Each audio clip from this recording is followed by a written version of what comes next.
Hello everyone, welcome back to the channel Madhu commerce classes. तो आज के इस वीडियो में हम लोग पढ़ने वाले हैं स्पेशल पर्पस बुक 2। तो ये जो चैप्टर है इसका मेरा जो है तीसरा वीडियो है। इससे पहले मैं 2 वीडियो अपलोड कर चुकी हूँ। उसमें मैंने बताया था कि परचेज बुक और सेल्स बुक किस तरीके से मेंटेन किया जाता है, क्या क्या उसमें जो है मेंटेन नहीं किया जाता, जीएसटी वाले क्वेश्चन किस तरीके से किए जाते हैं, तो उसमें मैंने सब बता दिया है। अगर अभी तक आप जो है नहीं देखे तो जाके उस वीडियो को देख के आइए। आज इस वीडियो में हम लोग पढ़ने वाले हैं परचेज रिटर्न बुक और सेल्स रिटर्न बुक। तो वीडियो को स्टार्ट करते हैं। देखिए, सबसे पहले ये समझिए कि परचेज रिटर्न को हम लोग क्या बोलते हैं, रिटर्न आउटवर्ड ही बोलते हैं। हो सकता है आपके एग्जाम में परचेज रिटर्न की जगह रिटर्न आउटवर्ड लिख दे, तो आप इस चीज को समझ लीजिए कि हाँ, इसको रिटर्न आउटवर्ड ही बोला जाता है। ठीक है, अब ये बात समझिए कि इसको मेंटेन क्यों किया जाता है। मेंटेन तब किया जाता है जब आपका गुड्स जो है परचेजर के द्वारा रिटर्न हो जाए, सप्लायर को क्या किया जाए, रिटर्न किया जाए, तब हम इस बुक को मेंटेन करेंगे। अब ये जो बुक है आपको मेंटेन कौन करता है, परचेजर अपनी बुक में क्या करेगा, मेंटेन करेगा। अब देखिए, कब इस बुक को बनाया जाता है। इस बुक को बनाने का मेन ये रीजन होता है कि जब गुड्स बार बार जो है रिटर्न किया जा रहा है, तब ये गुड्स को मेंटेन किया जाता है। एक सब सेपरेट जो है बुक बनाया जाता है। ठीक है, उसको हम बोलेंगे परचेज रिटर्न बुक। लेकिन अगर महीने में 1 बार या 2 बार आपका रिटर्न हो रहा है तो कोई जरूरत नहीं है बनाने का। ठीक, तब आप जो है जर्नल में इसको रिकॉर्ड कर सकते हैं। इतना तक समझ में आया। अब देखिए कि क्या रीजन होता है गुड्स को रिटर्न करने का। पहला रीजन कि गुड्स जो रिटर्न होता है तब जब एज पर सैंपल नहीं होता। आपने सैंपल में दिखाया कुछ और फिर गुड्स कुछ दे रहे हैं, तो इस वजह से क्या होता है, गुड्स रिटर्न हो जाता है। फिर दूसरा कि गुड्स जो है डिफेक्टिव हो, गुड्स क्या होता है, डिफेक्टिव होता है, तब रिटर्न हो जाता है। फिर तीसरा कि गुड्स एज पर ऑर्डर ना हो। आपने मतलब कस्टमर ने ऑर्डर कुछ किया और गुड्स मतलब सामान कुछ मिला, तो उसमें क्या होता है कि उसमें भी रिटर्न हो जाता है। चौथा है कि गुड्स जो है लेट डिलीवर हुआ हो। क्या हुआ, लेट डिलीवर। जब कस्टमर को जरूरत होता है तब जो है उसको डिलीवरी मिलता नहीं है, इसके वजह से भी क्या हो जाता है कि गुड्स रिटर्न हो जाता है। ठीक है, तो यहां तक समझ में आया। अब समझते हैं कि डेबिट नोट क्या होता है। जब परचेज रिटर्न के केस में हम क्या बनाते हैं, डेबिट नोट बनाते हैं। अब ये डेबिट नोट बनाता कौन है, डेबिट नोट आपका बनाता है कौन, परचेजर। ठीक है, परचेजर इस डेबिट नोट को प्रिपेयर करता है, फिर जो है सप्लायर को भेज देता है। ठीक है, यहां तक समझ में आया। अब आगे समझते हैं कि सेल्स रिटर्न बुक क्या होता है। देखिए, सेल्स रिटर्न बुक को हम रिटर्न इनवर्ड भी बोलते हैं। क्या बोलते हैं, रिटर्न इनवर्ड। अब देखिए, कंफ्यूज मत होइएगा कि रिटर्न आउटवर्ड में और रिटर्न इनवर्ड में, समझने की कोशिश करिएगा। देखिए, परचेज जब हम करते हैं तो बिजनेस में क्या होता है, आपका सामान आता है, इन होता है, इन होता है, लेकिन हम जब रिटर्न कर देते हैं तो वो इन जो होने के बजाय क्या हो जाता है, आउट हो जाता है। इस वजह से आउटवर्ड। ठीक है, उसी तरीके से जब हम सेल्स करते हैं तो जो गुड्स होता है वो बिजनेस से क्या होता है, आउट होता है, आउट होता है। लेकिन जब रिटर्न करते हैं तो आउट होने के बजाय क्या हो जाता है, इन हो जाता है, तो इस वजह से इनवर्ड। तो ये हमारा क्या एक ट्रिक है। इस ट्रिक को याद कर लीजिएगा तो आपको जो है इस वर्ड में कंफ्यूजन नहीं होगा। ठीक है, अब देखिए कि सेल्स रिटर्न बुक क्यों मेंटेन किया जाता है। जब सेल्स रिटर्न बुक तब मेंटेन किया जाता है जब जो है कस्टमर जो है क्या करता है, गुड्स को रिटर्न कर देता है सप्लायर को, सेलर को। ठीक है, तो क्या होता है कि सेल्स रिटर्न बुक जो है मेंटेन किया जाता है। अब सेल्स रिटर्न बुक जो है कौन मेंटेन करता है, जाहिर सी बात है सेल्स रिटर्न बुक जो है सेलर जो है अपनी बुक में मेंटेन करेगा। ठीक, अब क्या रीजन होता है मेंटेन करने का, हम कब मेंटेन करते हैं। देखिए, जब उसी तरीके से जब बार बार आपका जो गुड्स है रिटर्न हो रहा है, सेल्स बार बार जो है रिटर्न हो रहा है, तो क्या होता है, हम जो है इस बुक को मेंटेन करते हैं। लेकिन अगर महीने में 1 बार या 2 बार रिटर्न हो तो कोई दिक्कत नहीं, हम जर्नल में रिकॉर्ड कर सकते हैं। ठीक है, लेकिन अगर बार बार हो तो हम जो है एक सेपरेट बुक बनाते हैं जिसका नाम होता है सेल्स बुक। ठीक है, अब हम आगे पढ़ते हैं कि सेल्स रिटर्न के बुक में हम, सेल्स रिटर्न के केस में हम क्या करते हैं, क्रेडिट नोट मेंटेन करते हैं, क्रेडिट नोट प्रिपेयर करते हैं। अब क्रेडिट नोट प्रिपेयर कौन करता है, सेलर प्रिपेयर करता है, और सेलर जो है इसको प्रिपेयर करके किसको भेज देता है, कस्टमर को भेज देता है। ठीक है, तो यहां तक समझ में आया कि डेबिट नोट जो है परचेजर मेंटेन करता है और क्रेडिट नोट जो है सेलर मेंटेन करता है। ये चीज समझ में आया होगा।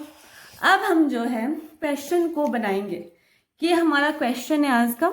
ये दो क्वेश्चन है, एक सेल्स रिटर्न बुक का क्वेश्चन है और एक जो है परचेज रिटर्न बुक का क्वेश्चन है। इस दोनों क्वेश्चन को आज जो है हम लोग बनाएंगे। तो आप जो है इस क्वेश्चन को अच्छे से देखिए और अच्छे से देख के समझने की कोशिश करिए। फिर इस क्वेश्चन को हम जो है क्या करेंगे, आप अगर चाहे तो खुद से बनाने की कोशिश कर सकते हैं। अगर बन जाता है तो ठीक है, नहीं बनता तो फिर हम लोग बनाएंगे, ठीक है, साथ में। फिर यहाँ पे देखिए नीचे वाला क्वेश्चन, ठीक है। अब क्वेश्चन को पढ़ना स्टार्ट करते हैं। देखिए सबसे पहले हम लोग क्या करते हैं, परचेज रिटर्न वाला क्वेश्चन करते हैं, ठीक है। उसके बाद सेल्स, ठीक है, सेल्स वाला तो बात का टॉपिक है ना। तो हम जो सबसे पहले परचेज रिटर्न करते हैं। देखिए इसमें क्या बोल रहे हैं कि question, record the following in purchase return book and post them in A laser book. अब यहाँ पे जो ट्रांजेक्शन है वो 2012 का है, ठीक है, दिसंबर मंथ का है। तो यहाँ पे सिर्फ 2 ट्रांजेक्शन हो रहा है दिसंबर में। तो यहाँ पे सबसे पहला क्वेश्चन, सबसे पहले हम लोग क्या करते हैं, एक फॉर्मेट बना लेते हैं परचेज रिटर्न बुक का। तो ये हमारा फॉर्मेट है, इस तरीके से फॉर्मेट बनेगा। अब यहाँ पे हम जो है फॉर्मेट बना लेते हैं। यहाँ पे क्या जाएगा, डेट, यहाँ पे पर्टिकुलर, उसके बाद फिर यहाँ पे देखिए डेबिट नोट भी जाएगा, डेबिट नोट नंबर, उसके बाद लेजर फोलियो, उसके बाद डिटेल्स, रुपीज, फिर अमाउंट। और यहाँ पे लिख दीजिए परचेज रिटर्न बुक, ठीक, यहाँ तक हो गया। अब यहाँ पे हम सॉल्व करना स्टार्ट करते हैं। यहाँ पे क्वेश्चन को पढ़ते जाएंगे फिर लिखते जाएंगे। यहाँ पे जो ट्रांजेक्शन हो रहा है वो यहाँ पे लिखेंगे 2012 में हो रहा है, और ये जो ट्रांजेक्शन हो रहा है वो 10 दिसंबर को हो रहा है। अब क्या बोल रहा है कि return to washing machine purchase from MS Manohar electronics at the list price of 7,000 पर मशीन, लेस करना है इसमें ट्रेड डिस्काउंट 20%। अब यहाँ पे दिमाग नहीं लगाना है कि कौन सी चीज़ें रिकॉर्ड होगी कौन सी चीज़ें रिकॉर्ड नहीं होगी। देखिए जो रिकॉर्ड करना था वो आपका परचेज बुक रिकॉर्ड कर चुका है, ठीक है। आपका जो ये परचेज रिटर्न हो रहा है तो इसमें एक्स्ट्रा दिमाग नहीं लगाना है कि ये रिकॉर्ड होगा कि नहीं होगा, सब कुछ रिकॉर्ड होगा। क्यों? क्योंकि आपका परचेज रिटर्न बुक है। परचेज बुक में ये चीज़ें आपका ऑलरेडी सेपरेट हो जाता है, अलग हो जाता है कि कौन कौन सी चीज़ें रिकॉर्ड होगा कौन कौन सी चीज़ें रिकॉर्ड नहीं होगा, ठीक है। तो यहाँ पे हम जो है हेडिंग डालेंगे MS मनोहर इलेक्ट्रॉनिक्स, यहाँ एक हेडिंग डाल देंगे, हेडिंग आप भी डाल दे सकते हैं। अब यहाँ पे लिखेंगे कि रिटर्न हो रहा है तो यहाँ पे 2 वॉशिंग मशीन यहाँ पे लिखेंगे एट द रेट कितना, ₹7,000 पर मशीन, ठीक है। कितना होगा, अगर एक जो है 7,000 का है तो 2 कितने के होंगे, जाहिर सी बात है 14,000 का हो जाएगा। अब इसमें लेस करेंगे हम ट्रेड डिस्काउंट, तो लेस कर देते ट्रेड डिस्काउंट,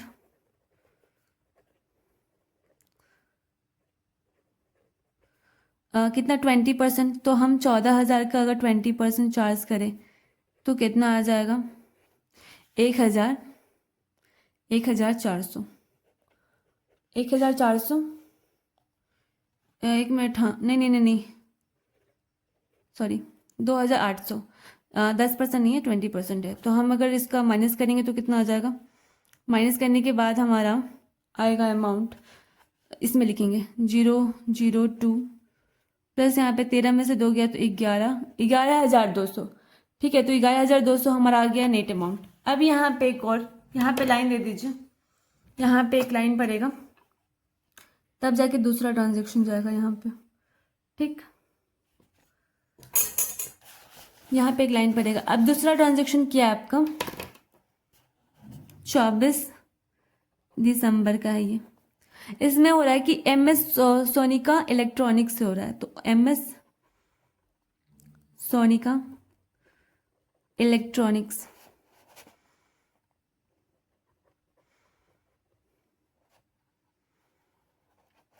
कितना रिटर्न, 6 स्टेप, तो 6 यहाँ पे 6 step recorder, sorry tape recorder, sorry 6 tape recorder कितना, ₹1000 पर टेप रिकॉर्डर।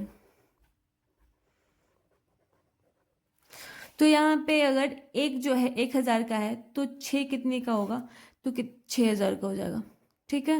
लेकिन यहाँ पे आपका जो है ट्रेड डिस्काउंट नहीं है, तो इस वजह से हम डायरेक्ट जो है इसको 6000 यहाँ पे लिख लेंगे। यहाँ पे लिखने की ज़रूरत नहीं था वैसे, लेकिन कोई बात नहीं। अब यहाँ पे हम जो है लाइन देंगे, लाइन देंगे यहाँ पे,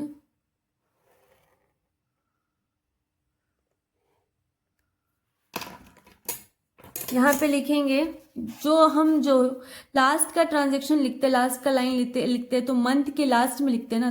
दिसंबर का जो लास्ट मंथ है वो कब होता है, लास्ट डे होता है, कब होता है, 31 दिसंबर को। तो हम यहाँ पे 31 दिसंबर लिखेंगे, दिसंबर के लास्ट डे, ठीक है। क्या लिखेंगे, purchase return book, purchase return account, sorry purchase return account.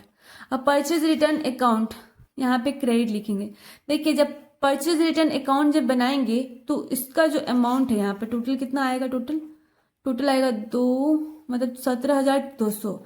Total जो अमाउंट आएगा 17,200, उसको आप क्रेडिट साइड में लिखेंगे। इस वजह से हम यहाँ पे क्या लिखे, क्रेडिट लिखे। यहाँ तक समझ में आया। अब जो है इसका क्या, तो अब इसका हम क्या करेंगे, लेजर पोस्टिंग करेंगे। देखिए ये पूरा जो हमारा परचेज रिटर्न बुक था उसका हम क्या करेंगे, लेजर पोस्टिंग करेंगे, क्योंकि आपको क्वेश्चन में क्या लिखा है कि हम जो है लेजर पोस्टिंग करना है। तो लेजर पोस्टिंग करेंगे, तो लेजर पोस्टिंग कैसे करेंगे, देखिए लाइन बाय लाइन जो हम लोग पढ़ते चलेंगे। ये जो आपका जो है MS मनोहर, ये क्या है, सप्लायर है। तो इसका जो है देखिए यहाँ पे लेजर पोस्टिंग जब करते हैं तो हम दो चीज़ याद रखेंगे। जब हम परचेज रिटर्न करते हैं तो परचेज जो सबसे पहले हम क्या ये एंट्री याद रखेंगे कि जब हम परचेज करते हैं तो हमारा क्या होता है कि परचेज डेबिट होता है टू सप्लायर, क्योंकि जब हम क्रेडिट में कर रहे हैं तो टू सप्लायर करेंगे, कैश तो करेंगे नहीं, टू सप्लायर, तो ये हमारा जर्नल एंट्री पास होगा। लेकिन हम परचेज रिटर्न कर रहे हैं तो जो परचेज होता है वो डेबिट होता है। तो अब इतना अमाउंट से, जितना भी अमाउंट से हम रिटर्न कर रहे हैं उतना अमाउंट से हम परचेज को क्या करेंगे, घटा देंगे। इस वजह से हम जो है परचेज को डेबिट से क्या कर देते, क्रेडिट में कर देते हैं। तो टू परचेज रिटर्न अकाउंट हम क्या कर देंगे, क्रेडिट कर देंगे। फिर सप्लायर को हम क्योंकि क्रेडिट करके रखे थे, अब उसका अपोजिट कर देंगे, सप्लायर अकाउंट डेबिट, ठीक है। तो इस तरीके से हम जो है ये जर्नल एंट्रीज पास करेंगे परचेज रिटर्न का।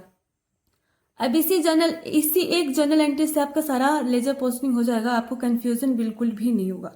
अब कैसे किस तरीके से लेजर पोस्टिंग करना है इस ट्रिक के साथ जो है हम लोग करेंगे, ठीक है।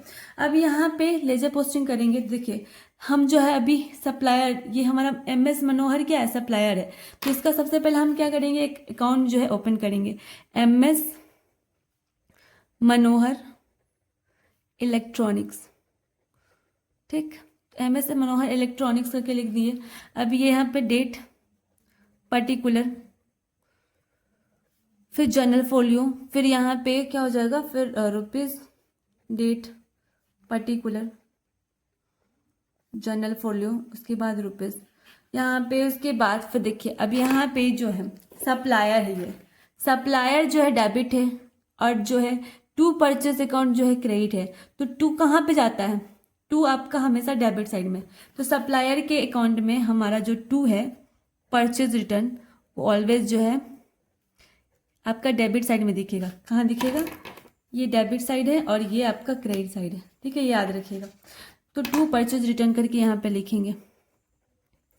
अब यहाँ पे देखिए कि कब हो रहा था, 2012, कब कितनी तारीख को, 10 दिसंबर को। तो 10 दिसंबर यहाँ पे लिख देंगे। डेट भी आपको देखते चलना है, कितने का रिटर्न हुआ था, 11,200 का, ठीक है। तो 11,200 हम यहाँ पे लिख देंगे, ठीक। यहाँ तक हो गया, बस इतना ही लिखना है, इससे ज़्यादा आपको कुछ करना नहीं है। अब देखिए अगला सप्लायर कौन है हमारा, अगला सप्लायर है MS सोनिका इलेक्ट्रॉनिक्स। यहाँ पे डेबिट, यहाँ पे क्रेडिट, डेट पर्टिकुलर, फिर जनरल फोलियो, उसके बाद रुपीज़, फिर डेट पर्टिकुलर, फिर जनरल फोलियो, उसके बाद रुपीज़। यहाँ तक हो गया। उसके बाद यहाँ पे देखिए फिर से आपका जो है यहाँ पे सप्लायर के केस में तो हमारा जो परचेज रिटर्न है कहाँ जाएगा, टू परचेज रिटर्न होके यहाँ पे डेबिट साइड में दिखेगा। ठीक है, उसी तरीके से जैसे हम लोग फर्स्ट बनाए, कब यहाँ पे डेट भी देख लीजिए, कब यहाँ पे 24 दिसंबर को कितना रिटर्न हुआ था, 6000, तो 6000 यहाँ पे लिख देंगे। यहाँ तक हो गया, बस इतना ही बनाना था। उसके बाद हमारा सबसे लास्ट क्या है, परचेज रिटर्न। तो हम यहाँ पे परचेज रिटर्न करेंगे। हमारा सबसे लास्ट कितना, 31 दिसंबर को, तो परचेज रिटर्न बनाते हैं सबसे पहले। देखिए परचेज, यहाँ पे परचेज रिटर्न अकाउंट, यहाँ पे डेबिट, फिर यहाँ पे क्रेडिट, फिर यहाँ पे डेट, उसके बाद पर्टिकुलर, फिर जनरल फोलियो, उसके बाद रुपीज़, फिर डेट, पर्टिकुलर, जनरल फोलियो, उसके बाद रुपीज़। तो ये हो गया। उसके बाद देखिए कि परचेज रिटर्न के केस में सप्लायर जो है आपका, परचेज रिटर्न के केस में क्या होता है, देखिए परचेज रिटर्न के केस में हम क्या हो रहा है कि डेट क्या डालेंगे, 2012, और क्या 31 दिसंबर को हो रहा है। यहाँ पे देखिए 31 दिसंबर को हो रहा है, तो यहाँ पे लिखेंगे 31 दिसंबर। अब यहाँ पे आपको जो है सप्लायर का नाम जो है, इसे ये जनरल है, जनरल एंट्रीज है, तो इसमें आपका सप्लायर का नाम लिखने की जरूरत नहीं होता। बस यहाँ पे क्या लिखते हैं आप कि by sunrise as per purchase return book. ठीक है, बस इतना ही लिखते हैं कि by sunrise as per purchase return book. कितना हुआ था टोटल, आपका जो टोटल हुआ था कितना हुआ था, देखिए यहाँ पे 17,200, तो 17,200 यहाँ पे लिख देंगे। ठीक है, तो बस इतना ही करना था आपको, आप देख सकते हैं इतना ही करना था। अब हम करने वाले हैं अगला क्वेश्चन। अगला क्वेश्चन क्या है कि देखिए prepare the sales book in the books of Ram Lal and company from the following transaction. तो इसका हमको क्या करना है, प्रिपेयर करना है। तो सबसे पहले हम फॉर्मेट बनाएंगे। तो यहाँ पे हम डेट डालेंगे, डेट, पर्टिकुलर, उसके बाद यहाँ पे क्रेडिट नोट नंबर, उसके बाद लेजर फोलियो, यहाँ पे फिर डिटेल्स, रुपीज़, यहाँ पे अमाउंट, फिर रुपीज़, यहाँ पे आपका सेल्स रिटर्न बुक। ये हो गया। उसके बाद देखिए यहाँ पे हम जो है चीज़ें नोट करना शुरू करते हैं। अब यहाँ पे 2013 का जो है ट्रांजेक्शन है, कौन से, अप्रैल मंथ का, तो यहाँ पे अप्रैल 6 करके लिखेंगे। देखिए बाय, यहाँ पे गुड्स रिटर्न हो रहा है by Ganga Prasad and company, तो यहाँ पे लिखेंगे गंगा, हेडिंग देंगे गंगा प्रसाद एंड कंपनी करके। ठीक है, तो यहाँ पे हेडिंग दे देंगे कितना, 2 टेबल पैन @600 ईच, रिकॉर्ड कर लिए। अब यहाँ पे लेस भी करना है आपको, लेस करना है क्या, ट्रेड डिस्काउंट, लेस करना है ट्रेड डिस्काउंट। यहाँ पे लेस किए कितना, 15%। तो सबसे पहले देखिए कि अगर एक जो है 600 का है तो 2 कितने का होगा आपका, यहाँ पे 2 होगा आपका 1200 का।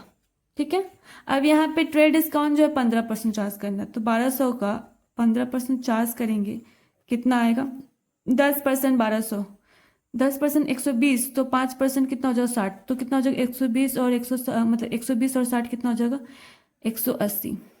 ठीक है, तो इस तरीके से कैलकुलेट कर लेंगे, कितना आएगा आपका, जोड़ने के घटाने के बाद 20 यहाँ पे 1,020 रुपये। ठीक है, तो ये हो गया।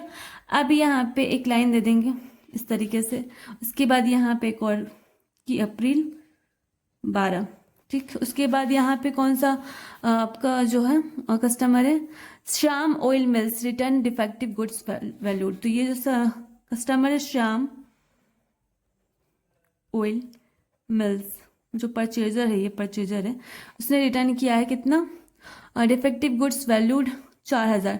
तो यहाँ पे आप सिर्फ कुछ नहीं लिखिएगा, बस इतना ही लिख के छोड़ दीजिएगा। कितना लिखिएगा यहाँ पे कि 4,250 रुपये क्या है, गुड्स रिटर्न हो गया, 4,250 रुपये का गुड्स जो है रिटर्न हो गया। तो इतना जो है करके फिर यहाँ पे बस कुछ नहीं करना, बस यहाँ पे कर देंगे।